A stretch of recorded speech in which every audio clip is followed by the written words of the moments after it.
breaking news as we come on the air. First it was Texas, now the deadly flash flooding in New Mexico. The wall of water sweeping homes away, a soldier and his wife and 2 children. Also breaking in the Northeast, severe storms, damaging winds, and now flash flood alerts as we come on. First tonight, the deadly flash flood emergency in New Mexico now. Homes ripped off, foundations carried down the river. At least 3 people dead, and tonight the story of that soldier, a young husband and father, and his family swept away.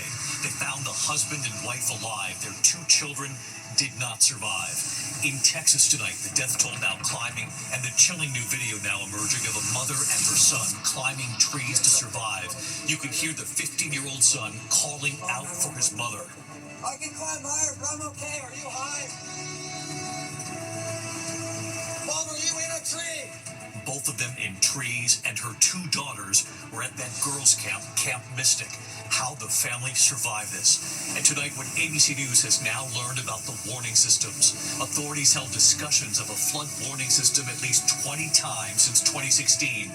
Most recently, just months ago. Matt Gutman and what he's learned tonight. This evening in the Northeast, we're watching flood watches and severe storms on the move right now. Millions of Americans under alerts for potential flash floods and damaging winds. Washington, D.C., Baltimore, Philadelphia, the rain in New York City. Police racing to help drivers trapped under downed trees, thousands without power. Ginger Z is here. The heartbreaking news tonight, authorities and their new warning amid the rising number of hot car deaths involving children in this country. Tonight, a young mother now facing charges, accused of leaving her 2 sons in the car while she went to get a cosmetic procedure. The temperature outside above 100. One of the boys did not survive. The number of cases mounting tonight. Just hours after President Trump lashed out at Vladimir Putin, with the largest airstrike on Ukraine since Russia invaded. Tonight, back here at home, the case of a woman paddleboarding in the Northeast, then missing, and now the coroner is calling this a homicide, where her body was found. Tonight, hear the dramatic rescue, the driver unconscious after a collision with multiple cars. Officers rushing to pull the driver from the burning car. The stunning Coast Guard video tonight, 2 boys stranded at the edge of this cliff. The warning involving a popular brand of crackers tonight. And so many of you at home reacting after our interview last night in Texas, the man searching for his mother and father along that river. There is an update tonight just in from him, what we've learned now. So many of you with words of support and his new message to everyone watching tonight. From ABC News World Headquarters in New York, this is World News Tonight with David Muir. Good evening. We are just back from Texas tonight, the hill country and the heartbreak there. We heard from so many of you at home, your thoughts with all of those families. And we begin tonight with a new tragedy here. First it was Texas, now it's New Mexico. A terrifying wall of water, a new flash flood emergency, and it's been deadly. Homes swept away, 1 family, a soldier and his wife, their 2 children swept away. Only the parents were found alive. The images tonight here, that powerful wall of water sweeping right through this community in New Mexico, the river rising 20 feet in just 30 minutes. At least 3 people were killed. Powerful currents ripping homes right off of their foundations. Dozens of water rescues reported. The governor in New Mexico tonight declaring a state of emergency. Meantime, in Texas, search and rescue teams now in their 6th day. The death toll there rising just as we come on tonight. At least 119 now dead and 170 people still missing, including children. And further north at this hour along the East Coast tonight, severe thunderstorms and now watches and warnings for more damaging winds and possible flash flooding. Washington, D.C., Baltimore, Philadelphia. We have it all covered tonight. Ginger Z is standing by with the forecast, and our chief national correspondent, Matt Gutman, in Texas. The son calling for his mother from a tree, and you'll see it right here. And now this new horrific tragedy in New Mexico. A long night ahead for residents of Ruidoso, New Mexico, after a ferocious and deadly wall of water blasted through the streets. At least 3 people killed when the banks of the Rio Ruidoso River outside Albuquerque rose a record 20 feet in just 30 minutes. A young soldier and father of 2 stationed at Fort Bliss, Texas, was on vacation with his family at a campground when they were swept away in those raging floodwaters. He and his wife were found safe, but their 4-year-old daughter and their 7-year-old son did not survive. Oh my God, they just pulled somebody out. Oh no. This home ripped from its foundation and sent smashing downhill. Crews today combing through the debris left behind. That horror in New Mexico comes just days after those devastating floods 500 miles away in Texas. where recovery teams in Kerrville are scouring riverbeds for a sixth day. At least 170 people still unaccounted for after that catastrophic July 4th flash flood killed at least 119 people. Dispatch audio exclusively obtained by our affiliate KSAT details emergency crews' initial response to the devastating floods here. Yes, ma'am. We still have water coming up. The Guadalupe Shoemaker sign is now underwater on Highway 39. Is there any way we could send a code red out to our Hunt residents asking them to find higher ground or stay home? Lindsay Roberson and her teenage son Jack swept from their home into those roiling waters. The next thing I saw coming for me was a house, and I don't even know how it all happened. Lindsay spoke to me from her hospital bed recovering from surgery. But I went under, and it was like being in a washing machine, just flipping around under the water. She fought to the surface, but debris also pelting her son. They were separated. Then both Jack and his mom grabbing onto trees. When there's boats and helicopters coming. What? I am. I can climb higher, but I'm okay. Are you high? Mom, are you in a tree? There's boats coming. They weren't boats, but cars floating by. Lindsay, grateful Jack was okay. Because I don't think there's a word that describes the overwhelming, oh my God, there's my baby, and he's alive. Thank God, he's alive. He's alive. He's alive. And in a remarkable turn, Lindsay's two daughters were at Camp Mystic, where so many little girls were lost. Like their cousins, Eloise and Georgia Jones, they survived. It was like unlivable. And that's when we got news that people had vanished from their cabins, and that's when we realized like truly something was terrible happened. We're not running. We're not going to hide from everything. Officials here grilled about the county's lack of answers about warning systems in a region nicknamed Flash Flood Alley. Those are important questions. We will answer those questions. I wish y'all would bear with me in that. ABC News learning Kerr County commissioners discussed some sort of a flood warning system 20 times just since 2016. And finally, in April, authorizing a contract worth up to $73,000 to develop a system. Councilmember Ray Howard fuming. That just blows me away. That's unfathomable that it never worked on it. This is lives. This is people's. This is families. This is heartbreaking. And just 20 miles downriver from here in Comfort, Texas, they have sirens and test them every day at noon. Every day at noon, that siren goes off, alerting people that the system is working. Authorities say those sirens save lives. And back upriver tonight, we're learning more about those families lost here. Water just started coming like super fast. Leo Romero Jr. turns 19 today. He watched his father, stepmother, and his 2-year-old brother ripped away from their home. I don't want to say I accepted it, but no, I thought I was going to die. His father, Leo, remembered for having the sweetest smile.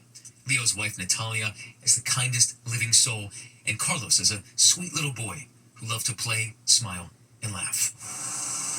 And David, just a short time ago, Texas Governor Greg Abbott announcing a special session of the state legislature that will largely focus on flood preparation and relief. And just a reminder, Comfort, Texas, 15 miles downriver from here, it only cost them $70,000 to buy those 2 sirens there. David. Those sirens that definitely save lives. We know this emergency meeting is just days from now. Matt will stay on this, of course, for the people of Texas. Thank you. Tonight, we're also watching very closely a line of scattered storms north of Kerrville, where Matt was, just outside that area. And in the east at this hour, there are also damaging thunderstorms and now flash flood watches in effect from Washington, D.C., right up through Philadelphia. So let's get right back to Chief Meteorologist Ginger Zee, back with us again tonight. Ginger, first Texas, of course, and you're tracking storms there again? Yes, and they're just north of Kerr County, so you can see them on the map. We're talking about the storms 1 to 3 inches that will fall really quickly. Even a flash flood warning in place for the town of Brady. You see how they're kind of sinking south? Be aware of that tonight, especially in Hill Country. Now, it's going to dry out Thursday and Friday before rain comes back for the weekend. Ruidoso Also, though, under a flood watch again at this hour because we see the Futurecast moving through 8, 9 p.m. Mountain Time. That's another storm that could produce an inch or two really quickly, and that swollen river has not gone all the way down yet. Let's go to the east. Washington, D.C. is currently in a flash flood warning. We've just heard reports of trees into cars. Severe thunderstorm warnings are happening from there into Virginia. Richmond about to get hit with that line as well. Delaware, New Jersey, Philadelphia, you still have it ahead of you. We're going to get rid of this entire thing after midnight. As you can see, that severe thunderstorm watch is up, but many of these storms are moving slowly. They can produce 2 to 3 inch per hour rainfall rates, David. Level 3 out of 4 for flash flooding. All right, watching these storms here in the east through midnight, Ginger says. And Ginger, we thank you. There's no shortage of heartbreak tonight because we move on now to authorities and their new warning amid the rising number of hot car deaths involving children in this country. Tonight, a young mother is now facing charges, accused of leaving her 2 sons in the car while she went to get a cosmetic procedure. The temperature outside above 100, and one of the boys did not survive. Here's Kana Whitworth. Tonight, a 20-year-old mother in California facing child abuse and manslaughter charges after allegedly leaving her 2 young sons in a 100-degree car while she had a cosmetic procedure. The 1-year-old later dying at the hospital. Their grandmother haunted by what the boys endured. They were strapped in their car seats. They couldn't even get up to save themselves. She literally locked them in their car seats and shut the doors. According to arrest documents, Maya Hernandez told police she left the car running with the air conditioning on when she went into a med spa. But investigators say the engine automatically turned off. Authorities say 1-year-old Amilo Gutierrez's body temperature measured 107 degrees. So far, 14 hot car deaths have been reported this year. Hey, kitties. Newly released body camera video shows police outside an Atlanta mall breaking into a car to rescue 2 toddlers locked inside after someone passing by called 911. Police say the real field temperature inside the car was 117 degrees. Oh, you're hot. And David, that California mother now being held on more than $1 million bond. Authorities think her 2 children were in that hot car with no air conditioning for nearly 90 minutes. David. It is such an important reminder. Kana Whitworth with us tonight. Kana, thank you. Next tonight here, just hours after President Trump lashed out at Vladimir Putin. Putin responding with the largest airstrike on Ukraine since Russia invaded. Rachel Scott at the White House. Just hours after President Trump railed against Vladimir Putin, saying he's very nice all the time, but it turns out to be meaningless. The Russian leader unleashing his largest aerial assault yet on Ukraine, firing more than 700 drones into the country. It comes as Trump makes it clear his patience with Putin is wearing thin. We get a lot of thrown at us by Putin, for you want to know the truth. He's very nice all the time, but it turns out to be meaningless. The administration now resuming weapons shipments to Ukraine, shipments the Pentagon put on pause last week. The president has insisted he didn't know who ordered the pause. Yesterday, you said that you were not sure who ordered the munitions halted to Ukraine. Have you since been able to figure that out? Well, I haven't thought about it because we're looking at Ukraine right now and munitions, but I have not gone into it. President Trump today saying he's now considering sending even more weapons to Ukraine, including granting their request for another Patriot air defense system. When you talk about a system like that, highly sophisticated, tremendous amount of money, and they're doing it because they want to prevent death. They're getting hit hard, very hard. So we're looking at it. And David, President Trump has long praised Russian President Vladimir Putin. The question now, is this a real turning point in their relationship? Putin has not responded directly to those attacks from the president, David. Rachel Scott at the White House for us. Rachel, thank you. Next tonight here, the case of a woman paddleboarding in Union, Maine. She went missing. Well, tonight the coroner is now calling this a homicide and where her body was found. Here's ABC's Matt Rivers. Tonight, the search for a suspected killer after the death of a Maine paddleboarder. The body of 48-year-old Sunshine Sunny Stewart was found under unusual circumstances in this rural area east of Augusta, according to officials familiar with the investigation. Stewart reported missing after she went out paddleboarding alone on Crawford Pond last Wednesday. Last seen wearing a blue dry pack, a light-colored shirt. She is very experienced on the water with a paddleboard. Police say her body was found the next morning near 100 Acre Island, which is only accessible by boat. The coroner later ruling her death a homicide. No suspects identified so far. When you have a case where you don't know who committed this act. Things that are found on her, near her, etc., may give the police some clues. Stewart was working as a contractor and had previously been a marine biologist, lobsterman, and boat captain. Her sister saying anyone blessed to be in her presence was in awe of her. Now we have to rally and give her justice. David, state police urging residents to remain vigilant and report suspicious behavior. David? Matt Rivers with us tonight. Matt, thank you. When we come back here, the dramatic rescue, a driver unconscious, trapped in a burning car after a collision with multiple cars. Officers trying to get the driver out, and you'll see it here. And so many of you at home reacting after our interview last night in Texas.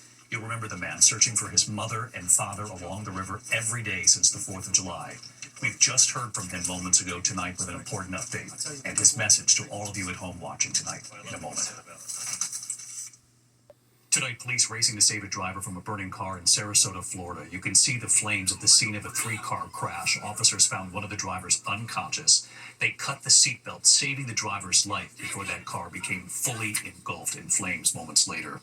Tonight, 2 teenagers rescued from a cliff in Oregon. Take a look at this dramatic video showing the Coast Guard finding the 14-year-old boys in Rhodes End Point, pulling them into a helicopter. Officials say the teens had scaled the rocks to reach an area called God's Thumb. They called for help, realizing it was not safe to continue. When we come back tonight, this warning involving a popular brand of crackers tonight, and that update just in from a man you met last night in Texas, searching for his mom and dad every day since the 4th of July. An outpouring of support from all of you at home. To the index and a recall tonight involving a popular brand of Ritz crackers. The parent company of Ritz issuing a voluntary recall tonight of some sandwich crackers. The company saying some individually wrapped crackers may be incorrectly labeled as cheese, but may have peanut butter inside. Shoppers with peanut butter allergies are urged to discard any product identified in the recall. We do have more on our website for you. When we come back tonight, that determined son I interviewed last night in Texas, looking for his mom and dad along that river. We have just heard from him tonight with a very personal update in a moment.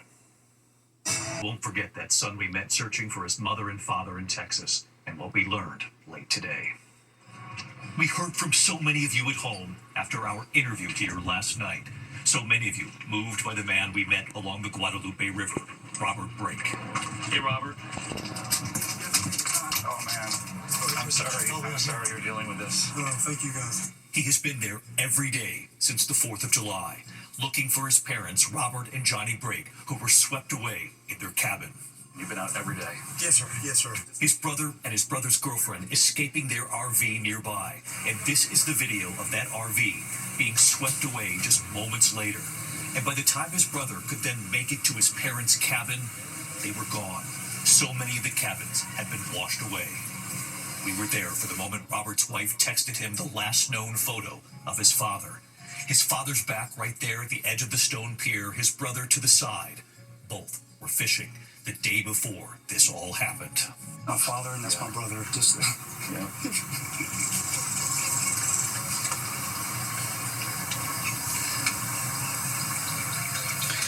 I know it's hard. If you wanted to see the kind of man he was, there it is. He's patient, humble, spending time with the people he loves. That's my father. That's my father. And just a short time ago, Robert telling us his father's remains have been found. He believes they were found miles and miles away, and he is hopeful tonight that his mother will now be found near his father.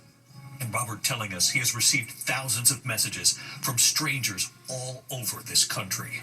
I was up to 2:30 reading comments from people I have no clue who they are. If we can be this kind to everybody every day, this world will be a much better place. We will not forget what he told us.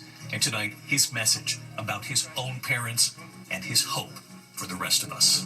If my parents' tragedy brings people together in this country, if that's what my parents' tragedy created for one day, I can live with that. Some common humanity. I can live with that. We're with you, Robert. We hope you find your mother. I'll see you tomorrow. Good night.